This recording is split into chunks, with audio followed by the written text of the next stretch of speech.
Y hoy se celebra el Día Internacional del Migrante. Esto es a nivel mundial y se estima que 200 millones de personas dejan su país cada año. Chile tampoco es la excepción. Una de las tensiones de la migración es la salud. Es justamente el tema que queremos abordar con nuestra invitada acá en el estudio, Báltica Cabieces, docente, investigadora de la Facultad de Medicina Clínica Alemana, Universidad del Desarrollo. ¿Cómo está, Báltica? Bienvenida. Muchísimas gracias. Bueno, ustedes se propusieron hacer un trabajo donde abordaran la situación migrante, que es compleja en el mundo y también en Chile. ¿Por qué decidieron enfocarse en salud y qué fue lo que descubrieron cuando hicieron este diagnóstico previo? La naturaleza del estudio emerge de la experiencia trabajando con comunidades en Santiago, de comunas vulnerables de la región, donde vimos que había un aumento creciente en el paso de los años de la población inmigrante y que además tendía a concentrarse en estas comunas de vulnerabilidad social, vale decir, con discapacidad, con desempleo, con baja escolaridad. Por mi naturaleza de enfermera de profesión siempre me interesó la salud y fuimos conformando un equipo interdisciplinario que fue atendiendo las necesidades del migrante desde la perspectiva de salud. Ahora, ¿cuál es la relación de un migrante cuando llega a un país, cuando llega en puntual a Chile, respecto a los beneficios de salud que puede adquirir o los que puede acceder?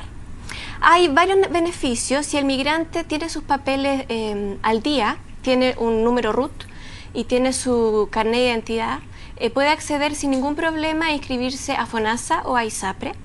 Y lo mismo puede hacer una mujer embarazada, independiente de su estatus migratorio, de si tiene o no tiene sus papeles al día, y también un niño menor de 18 años.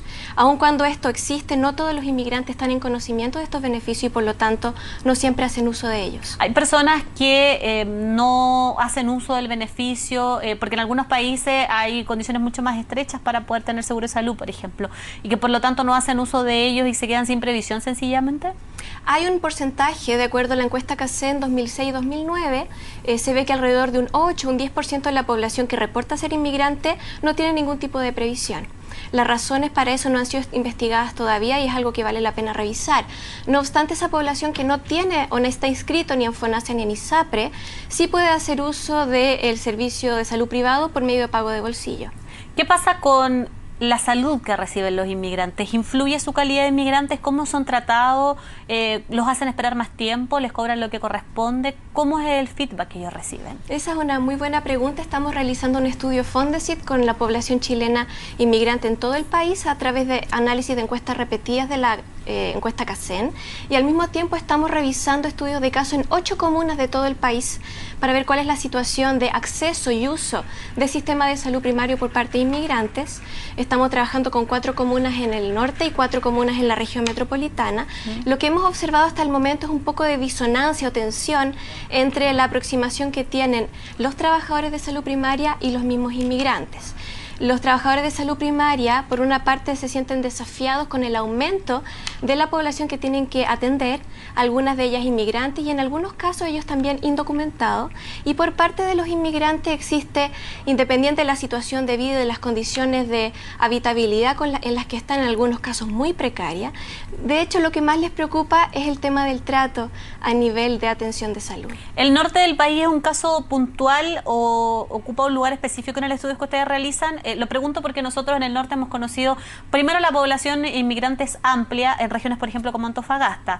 Segundo, han surgido de ahí mismo muchas denuncias de personas en las zonas más fronterizas que cruzan la frontera y que han tenido malos tratos, malas experiencias o incluso no atenciones. Y también hay otro antecedente que en los lugares donde falta especialista ha habido un problema con los médicos que son extranjeros, lo que ya da cuenta de un elemento frente a la población que es migrante, no solo la que recibe, sino la que entrega elementos de salud. ¿Ustedes han analizado ese elemento? Sí, hay varias cosas que comentar sobre ese punto. En primer lugar, revisar que hay inmigrantes internacionales que vienen de paso y que luego retornan a sus países de origen, y eso ocurre con frecuencia con países fronterizos.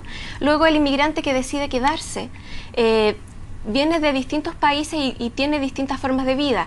La población inmigrante no es homogénea en nuestro país y por lo tanto es importante revisar quiénes son los inmigrantes de cada una de las comunas del país para poder perfilar cómo enfrentar sus necesidades de salud y de condiciones de vida en general.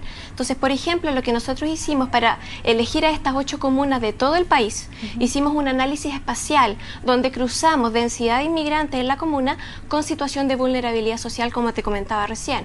Y de ahí entonces hicimos un ranking y las 8 principales fueron 4 en el norte y 4 en Santiago. Pero es muy distinto hablar de la condición de inmigrante en Calama, por ejemplo, donde es altamente boliviana, ecuatoriana y más reciente colombiana, y la situación de inmigrantes en Antofagasta, que desde hace unos 5 años ha tenido un influjo de inmigrantes colombianos que ha crecido enormemente y que ha generado tensión. Por lo tanto, el primer elemento a distinguir en este sentido es la gran heterogeneidad de la población inmigrante y que no podemos sacar conclusiones que puedan ser necesariamente aplicables a todo el territorio. ¿Qué pasa con la traba que podrían tener inmigrantes que, por ejemplo, tengan el obstáculo del lenguaje? Estoy pensando en personas haitianas, por ejemplo, o de otra nacionalidad. Ese es un tema que ha llamado la atención en algunas comunas donde los haitianos se están concentrando, por ejemplo, en Quilicura.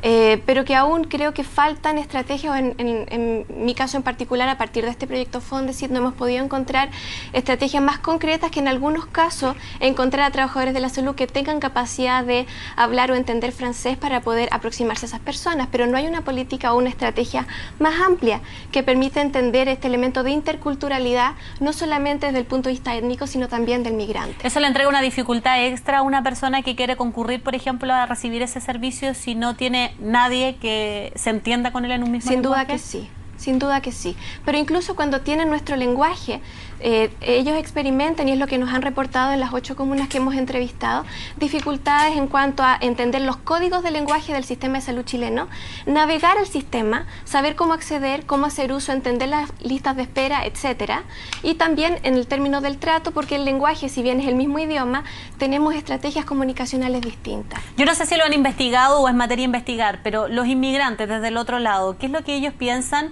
en condición a su país de origen? ¿Que reciben una buena salud, que están al debe, se sienten protegidos, desprotegidos? Eso también es diverso y depende del país de origen. Por ejemplo, los colombianos vienen de un sistema de salud que en general, de lo que nos han reportado en el estudio, es bastante bueno en su país de origen, y vienen con una mayor necesidad de imponer y solicitar sus derechos de atención. En comparación con, por ejemplo, población inmigrante boliviana de origen quechua, que en algunos casos en su país no tiene tanta cobertura, y aquí entonces asume un rol más sumiso o más pasivo y no hace uso de ese cumplimiento de derecho de atención. En el caso de poblaciones como por ejemplo la quechua o de otros lugares que provienen de países con una cultura más andina, en general ellos entremezclan en sus países distintos tipos de salud, lo más tradicional con otros aspectos. Eso acá no lo encuentran. Eso lo hemos indagado específicamente tanto a nivel de trabajadores de salud como autoridades locales en estas comunas e inmigrantes. En general, el inmigrante, independiente de su país de origen, incluyendo al quechua o al aymara, tiende a consultar cuando el problema ya es muy agudo y muy severo, y elige partir tratándose con hierbas medicinales que pueden ser las mismas que ocupamos en el sur de Chile. Cuando no se resuelve con esas situaciones, entonces ahí deciden consultar. Ahora, considerando que también el análisis está hecho en regiones, ¿hay cobertura suficiente? Porque mucho se critica sobre la cobertura interna, digamos, para personas que no son migrantes, para los propios chilenos. ¿También en el fondo resulta perjudicado este porcentaje de la población en lugares donde, por ejemplo, no hay los suficientes espacios para atender en términos de salud a la población? Sin duda que sí, y es un problema que se reporta en nuestro estudio en todas las comunas de manera homogénea. Y yo creo que es un problema país en general, la necesidad de ampliar la cobertura y de poder lograr acceder y llegar a esa población que hoy no está consultando en el centro de salud. Es una necesidad tanto para la población chilena como la inmigrante. Ahora, el inmigrante tiene además en contra que puede no tener sus papeles al día y puede estar atrapado en esa situación. Por esa razón puede estar teniendo que pagar de bolsillo aun cuando viva en situación precaria, y además puede tener dificultades de lenguaje y de entendimiento de comunicación con el trabajador de salud, o sentirse con un trato diferencial también respecto de él. Ahora, si paga de bolsillo, ¿le cuesta un porcentaje alto dentro del ingreso promedio que tiene un inmigrante? Depende del inmigrante. La heterogeneidad de la población inmigrante en Chile es enorme. Hay inmigrantes que vienen de grandes empresas internacionales y que están en el país en muy buena situación, y hay otros que entraron de manera irregular por los huecos territoriales, la playa, la cordillera, y por lo tanto están viviendo en situación de precariedad, en situación de calle. En Antofagasta 25 campamentos, de los cuales la mayoría está habitado por inmigrantes. Por lo tanto, es difícil responderlo de manera general porque depende de qué tipo de inmigrante y de qué condiciones de vida tiene, cómo esto va a impactar en su bolsillo. Ahora, el estudio entiendo que continúa. Ya para finalizar, ¿hay aspectos que aún no han estudiado y que tienen dentro del cronograma para desarrollar? Sin duda que sí. Lo que más nos interesa es poder hacer abogacía a partir de este estudio, de ir desarrollando estrategias que sean más transversales, que independiente de que el inmigrante sea de un país o de otro, o venga de un nivel socioeconómico más alto o más bajo, experimente presenta procesos de discriminación o de trato diferenciado que son importantes de revisar. Y más allá de salud, también atender al tema de que cuando nos enfrentamos a una persona inmigrante, nos hace cuestionarnos nuestra propia identidad, nuestra propia pertenencia territorial y quiénes somos como seres humanos. Y ese es un desafío maravilloso que el flujo migratorio en la actualidad nos está proponiendo. Vamos a ver cómo termina entonces esto. Báltica Cabieso, muchas gracias por estar con nosotros acá en CNN. Un gusto de estar aquí, gracias.